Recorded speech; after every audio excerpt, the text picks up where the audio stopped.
में आज सभी विधायक अपने अपने प्रश्न लेकर के तैयार हैं। रोड से, सड़क इंफ्रास्ट्रक्चर से जुड़े मामले, स्वास्थ्य से जुड़े मामले और तमाम ऐसे मुद्दे।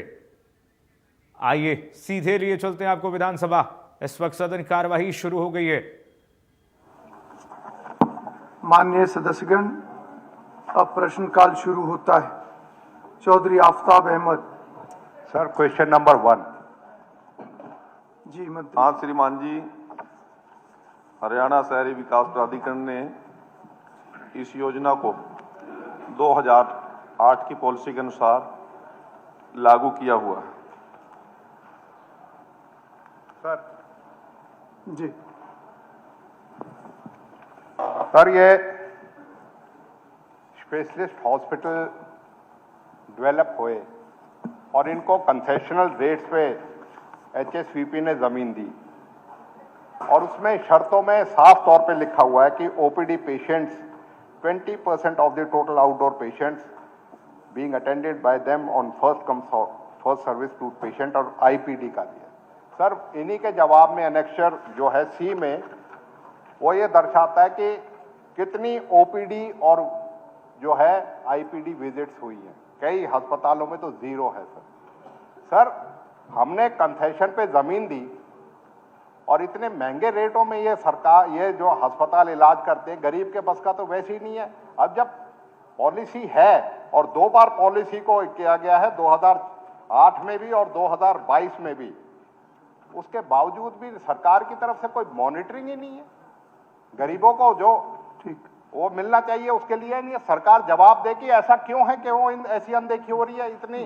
अगर जो प्रावधान है तो उन गरीबों को क्यों नहीं लाभ मिले जिसको जो इन अस्पतालों को कंसेशन पे रेट दिया गया। जी मंत्री। सर, हमारे माननीय विधायक जी ने ये क्वेश्चन उठाया है, मैं थोड़ा विस्तार पूर्वक आपको बताना चाहता हूं। गरीब मरीजों को निःशुल्क उपचार प्रदान करने हेतु 2008 में 11 जून 2008 में प्राधिकरण में एक पॉलिसी 101वीं मीटिंग में तय की गई थी, जिसमें तय किया गया था कि कुछ मेडिकल फैसिलिटी बढ़ाने के लिए एचएसवीपी के द्वारा कुछ साइटें हॉस्पिटलों को तय दरों पर दिया जाए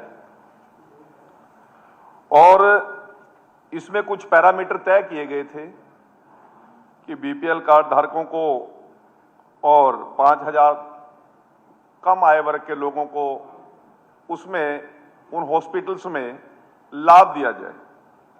मैं आपके माध्यम से इसमें बताना चाहता हूं कि ये सारी पॉलिसी 2008 में जब लागू हुई, उस समय सारे पैरामीटर जो उस बैठक में तय किए गए वो सिर्फ एक जुबानी और कलामी हिसाब किताब रखने की बात की गई, परंतु 2021-22 के अंदर इसमें हमारी सरकार बनने के बाद पहले तय रेट पे प्लाट दिए गए थे, हमारी सरकार आने के बाद ई ऑक्शन पे प्लाट दिए गए हैं और ई ऑक्शन पे जो प्लाट दिए गए हैं उनमें भी 19 पैरामीटर्स को इंप्लीमेंट किया गया, परंतु फैमिली इनकम की कुछ रेंज बढ़ी थी तो वो बढ़ाकर आयुष्मान कार्ड की नई पॉलिसी आ गई। आयुष्मान कार्ड को भी जोड़कर उन गरीब लोगों को, जरूरतमंद लोगों को इलाज पूरा मिल सके, उसके लिए जो पैरामीटर तय किए गए थे, हमने तय किया था जो इंडोर पेशेंट होंगे और जो आउटडोर पेशेंट होंगे, जो इसमें 10% बेड की हमने कंडीशन रखी थी उन हॉस्पिटल के लिए कि यदि ईडब्ल्यूएस का कोई आदमी आएगा उसके लिए 10% बेड सुरक्षित रखे जाएं और सुपर स्पेशलिस्ट हॉस्पिटलों के अंदर 20% बेड रियायती दरों पर और 20% ओपीडी के लिए भी बेड सुपर स्पेशलिस्ट हॉस्पिटल के अंदर ये तय किए गए हैं और इसका सारा ब्यौरा जैसा हमारे माननीय साथी ने मांगा है उसमें सारा ब्यौरा हमने जवाब में दे दिया है। कोई और क्वेश्चन होगा तो उसका भी जवाब हम देंगे।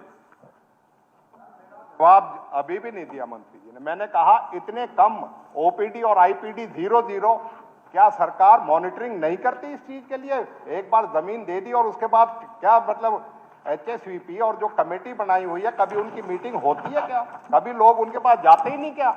इतना महंगा इलाज है। आयुष्मान में आपकी 900 करोड़ रुपए आउटस्टैंडिंग है अस्पतालों में। आयुष्मान पेशेंट को कोई एंटरटेन नहीं कर रहा, और इन अस्पतालों में कंसेशन रेट पे जाने के बजाय ये जो आपकी फिगर है यही दर्शा रही है कि किस तरीके से गरीबों को तो वहां जगह ही नहीं मिल रही, और सरकार जमीन देके भी उसके बाद क्या कर रही है? देखिए, अभी तक 11 हॉस्पिटल्स को इस प्रकार की जमीन 2008 से लेकर अब तक अलॉट की गई है, जिसमें आर्टमिस है, Asian institute of medical sciences है, मेदांता है, मेट्रो हार्ट और metro heart institute with multi speciality है, QRG मेडिकेयर लिमिटेड है, सर्वोदय है और सेंटर ऑफ अंशु हॉस्पिटल्स। इसमें डेट वाइज हमने बताया है कि किसको किस समय जमीन उपलब्ध कराई गई और उसकी स्ट्रक्चर बनकर तैयार होने के बाद किस समय वो चालू स्थिति में हुआ। अब जो 0 आप बता रहे हैं उसमें Asian institute of medical science, ये 2 यूनिट है, 2 नंबर और 3 नंबर, एक ही यूनिट है। एक यूनिट में तो एक पेशेंट दिखाया गया है, परंतु दूसरी यूनिट में 481 पेशेंट दिखाए गए हैं और उनको 52,86,405 रुपए का ट्रीटमेंट उन लोगों ने किया है।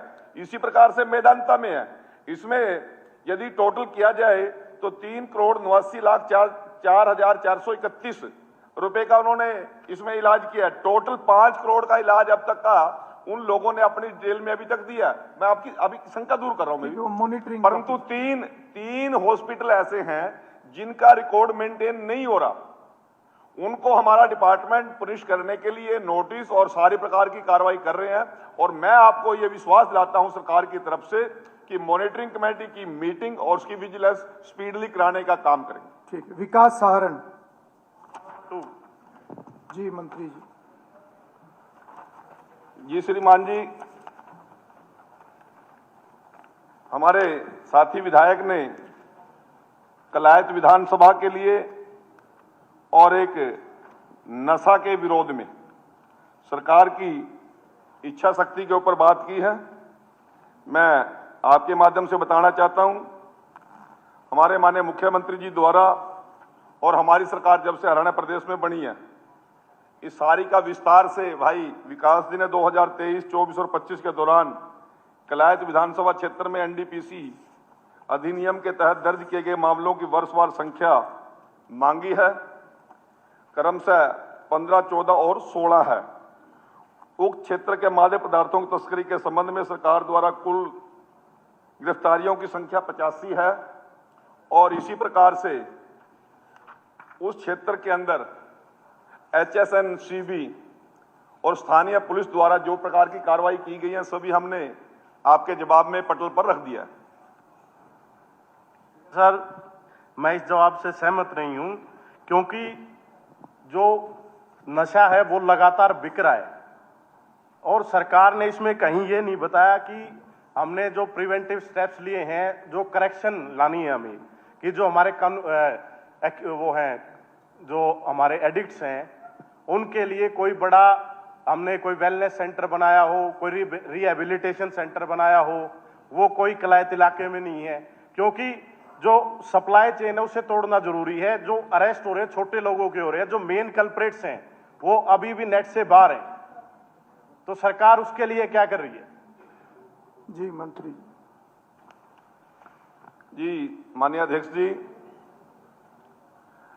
HSNCB और स्थानीय पुलिस के द्वारा कलायत विधानसभा क्षेत्र में जो मादक पदार्थों की आपूर्ति श्रृंखला को हर स्तर पर तोड़ने हेतु सभी संभावित उपाय किए जा रहे हैं, चाहे अपराधियों के विरुद्ध कार्रवाई हो और आतंक अपराधियों के विरुद्ध कदम हो, जागरूकता कार्यक्रम हो और नशा पीड़ितों का रिहैबिलिटेशन हो। उन सभी मामलों में हमने जो मूल आपूर्तिकर्ता और वितरक हैं उनकी पहचान करने के साथ साथ उनके बैंक खातों को भी फ्रीज करने की हमारी सरकार ने जो योजना बनाई थी उस पर भी हमने काम किया है। और जो लोग सप्लायर के साथ साथ किसी प्रकार की कोई मदद करता है, उन साजिशकर्ताओं को भी हमने गिरफ्तार करने का हमेशा काम किया है और इस कार्य में संलिप्त लोगों की संपत्ति को कुर्क करने का भी हमारी सरकार ने काम किया है। और कलायत क्षेत्र के अंदर इस प्रकार के नारकोटिक्स गतिविधियों पर रोक लगाने के लिए हमने ट्रेन नारकोटिक्स स्नीफर डॉग्स की टीम का भी कलायत क्षेत्र में हमारी पुलिस उपयोग कर रही है। संदिग्ध स्थानों पर जो मादक पदार्थों की सप्लाई या उसका यूटिलाइजेशन होता है, उसकी भी हमने बार बार निगरानी हमारे सरकार के द्वारा की जा रही है। और भाई ने बात की है, क्योंकि कलायत बिल्कुल बॉर्डर का हमारा क्षेत्र है, अंतर्जातीय और सीमावर्ती अपराध भी हैं इसमें, और संदिग्ध व्यक्ति और वाहनों की जांच के लिए भी हमने अंतर्राज्यीय मार्गों पर नाके भी लगाए हमारी सरकार के द्वारा जा रहे हैं। और इसी प्रकार से आपने जो डिटेल मांगी है, कैथल जिला के अंदर हमने 2 ड्रग डी एडिक्शन सेंटर जो 25 बेड के हैं और प्राइवेट 10 डी एडिक्शन सेंटर को हमने लाइसेंस दिया है और 25 डी एडिक्शन सेंटर में गवर्नमेंट बेड कैपेसिटी टोटल मिला के 620 और 95 डी एडिक्शन सेंटर को प्राइवेट में 1083, ये टोटल 120 का हमने इनको बता रहे हैं हम। और मैं आपको एक और बताना चाहता हूं कि अभी तक 85 लोगों को हमारी पुलिस ने गिरफ्तार भी किया है और उनको सजा तक लेकर जाने का भी हमने काम किया है। और इस सदन के माध्यम से मैं सरकार का रुख माननीय साथी को बताना चाहता हूं, किसी भी नशा तस्कर, नशा